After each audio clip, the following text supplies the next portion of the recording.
Second world war में लाखों कैदियों को टॉर्चर सेल में डाल दिया गया था। वहाँ उन्हें बुरी तरह टॉर्चर किया जाता था। उन्हें वहाँ फिजिकल और इमोशनल दोनों तरह से टॉर्चर से गुजरना पड़ता था। उन्हें अकेलेपन से भी गुजरना पड़ता था। कैदियों के सामने उनके दोस्तों की मौत हो जाया करती थी। उन्हें अपने दोस्तों और रिश्तेदारों को मरता हुआ देखना पड़ता था। ऐसे में कैदियों को ये लगने लगा था कि उनका भी मरना अब पक्का है। ये सब देखकर कैदी इमोशनली बहुत डिस्टर्ब हो जाते थे, बर्दाश्त नहीं कर पाते थे और वो सदमे से ही मर जाते थे। सेकेंड वर्ल्ड वॉर में कैदियों को रखने के लिए कई कैंप्स बनाए गए थे। उन्हीं कैंप्स में से एक कैंप में बंद थे psychologist doctor Victor Frankl. Victor उन कैंप्स में 3 साल तक रहे। उन कैंप्स में उन्होंने जो भी देखा, जो भी एक्सपीरियंस किया, जो भी टॉर्चर सहे, किसी को मालूम नहीं था कि वो इसके बारे में एक किताब लिख देंगे। उस किताब की करोड़ों कॉपीज़ बिक जाएंगी और कई भाषाओं में वो किताब ट्रांसलेट हो जाएगी।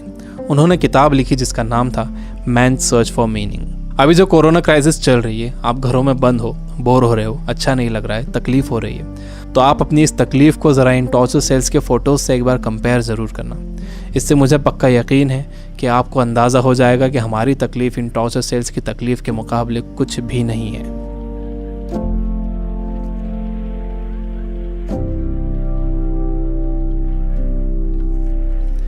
जब विक्टर को इन कैंप्स में डाला गया तो उनके साथ उनकी फैमिली भी थी, लेकिन सब के सब धीरे धीरे मरते गए। विक्टर एक इंसिडेंट बताते हैं। उनके साथ एक कैदी था। उसने फरवरी महीने के आखिर में एक सपना देखा। उसने विक्टर को बताया कि कल रात उसने एक सपना देखा था। सपने में एक आवाज़ गूंजी कि मुझसे जो पूछना है पूछो। तो मैंने उससे पूछा कि हम इस कैंप से बाहर कब निकलेंगे। तो उस आवाज़ ने कहा कि 30 मार्च को तुम लोग बाहर निकल जाओगे। इस सपने के बाद उस कैदी को पूरा यकीन हो गया था कि वो 30 मार्च को रिहा हो जाएगा। मार्च का महीना शुरू हो गया। वो एक एक दिन गिन रहा था। धीरे धीरे दिन निकलते गए। जब मार्च का महीना ख़त्म होने आया तो उस कैदी को ये दिखने लगा कि वो रिहा नहीं हो सकेगा। 29 मार्च को वो बीमार पड़ गया और 30 मार्च को वो मर गया। ऊपरी तौर पर तो ये लग रहा था कि उस कैदी को कोई बीमारी हुई है जिससे वो मर गया, लेकिन विक्टर जानते थे कि वो कैदी किसी बीमारी से नहीं मरा था, बल्कि नाउम्मीदी से मरा था। उसके मरने की वजह थी उम्मीद का ख़त्म हो जाना, होप का ख़त्म हो जाना। Biggest lesson of this book, इंसान को तकलीफ़ें नहीं मारती हैं, इंसान को धोखा नहीं मारता है, इंसान को चैलेंजेस नहीं मारते हैं, इंसान को नाउम्मीदी मार देती है। जिस इंसान के अंदर आने वाले कल की कोई उम्मीद नहीं होती, कोई ख्वाब नहीं होता, वो इंसान भी नहीं रहता। विक्टर ने गौर किया कि कैंप में ज़्यादातर मौतें क्रिसमस और न्यू ईयर के बीच में हुई थी, क्योंकि लोगों को उम्मीद थी कि क्रिसमस आ रहा है, न्यू ईयर आ रहा है, हमें रिहा कर दिया जाएगा। लेकिन जब ऐसा नहीं हुआ तो उनकी उम्मीदें टूटी और वो मर गए। जब भी किसी इंसान की उम्मीदें ख़त्म होती हैं तो उसका इम्यून सिस्टम कमज़ोर हो जाता है, और जब किसी का इम्यून सिस्टम कमज़ोर हो जाता है तो वो किसी भी छोटी मोटी बीमारी से मर सकता है। यानी पहले उम्मीदें ख़त्म होती हैं, उससे इम्यून सिस्टम कमज़ोर होता है, उसके बाद वो बीमारी ताकतवर हो जाती है। दूसरी चीज़ विक्टर ये बताते हैं कि आपके पास ज़िंदा रहने के लिए एक बड़ा सपना होना चाहिए, एक लॉन्ग टर्म गोल होना चाहिए। जिसके पास आने वाले कल के लिए बहुत बड़ा ख्वाब है, उसके लिए आज की तकलीफ़ें, आज की प्रॉब्लम्स बहुत छोटी होती हैं। जब किसी का बिलीफ बड़ा होता है, किसी का कॉन्फिडेंस बड़ा होता है, किसी का सपना बड़ा होता है, किसी का कमिटमेंट बड़ा होता है, तो उसके सामने आने वाली क्राइसिस, प्रॉब्लम्स, तकलीफ़ें सब छोटी हो जाती हैं। हम कोरोना वायरस की क्राइसिस से घर में रहकर मुकाबला कर सकते हैं। आपको अपनी सुरक्षा करना है, लेकिन इससे घबराना नहीं है। आपको अपनी उम्मीद को ख़त्म नहीं होने देना है। विक्टर कहते हैं कि जब कोई प्रॉब्लम या बीमारी आती है तो आपकी बॉडी कमज़ोर पड़ जाती है, लेकिन आपका माइंड बहुत पावरफुल है। आपको इसे कमज़ोर नहीं पड़ने देना है। आप रोज़ टीवी देख रहे हो, आप बुरी न्यूज़ सुन रहे हो कि इतने मरे, इतने बचे, इतने सीरियस, यह आपको मेंटली वीक बना देगा। आप मेंटली वीक हो जाओगे तो आपका इम्यून सिस्टम भी कमज़ोर हो जाएगा, जिससे आपका बीमार होने का ख़तरा बढ़ जाएगा। विक्टर कहते हैं कि वो 3 साल इन कैंप्स में इसलिए ज़िंदा रह पाए क्योंकि उनके पास कल के लिए बड़े सपने थे, विल पावर थी, उन्हें ये किताब लिखना थी।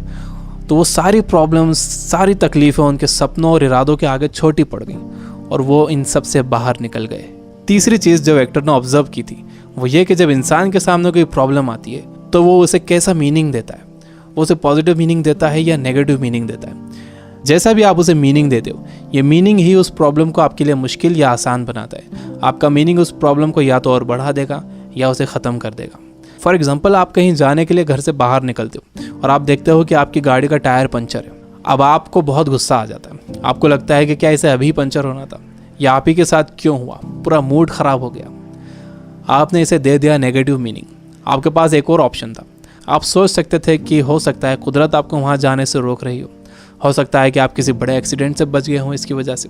अगर तेज़ स्पीड में गाड़ी का टायर पंचर हो जाता तो एक्सीडेंट हो सकता था। अच्छा हुआ कि निकलने से पहले ही आपको टायर पंचर मिला। ये है पॉजिटिव मीनिंग। इंसान यूजुअली नेगेटिव ही सोचता है और इस नेगेटिव सोचने की वजह से हम हर चीज़ का नेगेटिव साइड ही देखते हैं, उसका पॉजिटिव साइड नहीं देखते। जैसे कोरोना क्राइसिस में जितना टाइम आपने फैमिली को दिया है, क्या आपने कभी पहले इतना टाइम दिया है? मेरे कुछ दोस्त जो किताबों से बिल्कुल दूर थे, उन्होंने बुक्स पढ़ना शुरू कर दिए, वो रीडिंग हैबिट बना रहे हैं। अगर कोरोना क्राइसिस ना होता तो क्या ऐसा होता था? जितना मैं इन दिनों पढ़ रहा हूँ, पहले इतना कभी नहीं पढ़ता था। जितनी सफाई लोगों ने रखनी शुरू कर दी है, पहले कभी नहीं रखते थे। बार बार हाथ धो रहे हैं, अच्छी तरह हाथ धो रहे हैं, सोशल डिस्टेंस मेंटेन कर रहे हैं, किसी लाइन में लगे हुए हैं तो दूर दूर खड़े हो रहे हैं। आसमान साफ नज़र आ रहा है, हवा साफ़ हो गई है, समंदर का पानी साफ़ हो गया है। ऐसा लग रहा है कि नेचर ने जैसे रीसेट बटन दबा दिया। हमें ये पॉजिटिव साइड्स भी सोचना चाहिए। जब तक आपके पास नेगेटिव मीनिंग है, आप उस क्राइसिस से डील नहीं कर सकते। हर प्रॉब्लम उसके साथ एक इक्वल अपॉर्चुनिटी भी लेकर आती है। दुनिया जब से बनी है तब से अब तक उसमें प्रॉब्लम्स ही प्रॉब्लम्स हैं। अगर ये प्रॉब्लम्स नहीं होती तो हम यहाँ तक ग्रो नहीं कर पाते।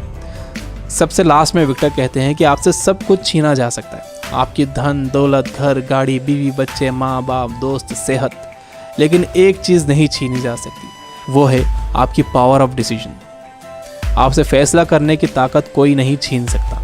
अगर आप सिचुएशन से घबरा कर फैसला करते हो तो वो सिचुएशन आप पर हावी हो जाएगी, लेकिन अगर आप सिचुएशन के हिसाब से खुद को बेहतर बनाते हो और डिसीजन खुद लेते हो तो आपकी ज़िंदगी बदल जाएगी। दुनिया में इससे पहले भी कई बीमारियां आई हैं जिससे करोड़ों लोगों की मौत हुई है। उसकी वजह ये थी कि लोग अवेयर नहीं थे, उनके पास इन्फॉर्मेशन नहीं थी, इन्फॉर्मेशन लेट पहुंचती थी, बीमारी से डील करने के साधन नहीं थे। लेकिन आज का वक्त सबसे अच्छा वक्त है। हमारे पास इन्फॉर्मेशन बहुत तेज़ी से पहुंचती है, हमारे पास साधन है। मुझे पूरा यकीन है कि आगे और भी अच्छा वक्त आने वाला है और मैं आपको उम्मीद दिलाता हूँ कि आगे सच में बहुत अच्छा वक्त आने वाला है। You guys are amazing. Keep reading, keep learning, keep growing. Thank you for watching.